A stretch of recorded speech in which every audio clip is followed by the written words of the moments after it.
নমস্কাৰ। আজি আন এটি অনুভৱ লৈ পুনৰ আপোনালোকৰ মাজত।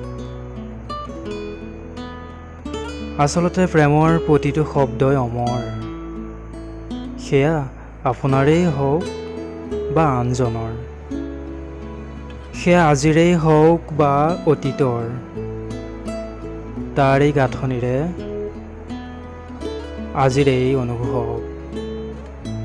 কবিতাৰ শিৰোনাম অভিমানী এটি মন, অভিমানী এটি মন। মসৃণ শীতৰ সমাহাৰত আজিৰ কিৰণে পুৱতিক পুনৰ চানি ধৰিছে। উখল মাখল হৈছে শান্ত আকাশখন, সূৰুযেও কিবা সন্ধি পাতি যেন সুবাসী সৰগহে ৰচিছে। আৰু মই ব্যাকুলতাৰ প্ৰাংগণত আপোন কৰি লোৱাত ব্যস্ত।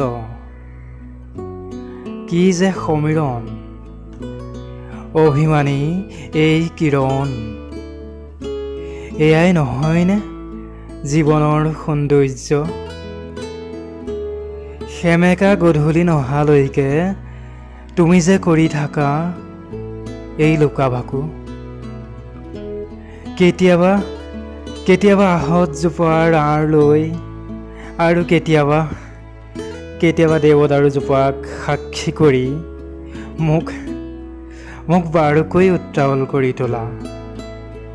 আৰু নিশা যেন এজাক সাগৰীয় ধুমুহা হৈ আহি মায়াৰ নগৰীত উষ্মতাৰ সোপানখন মেলি যোৱা।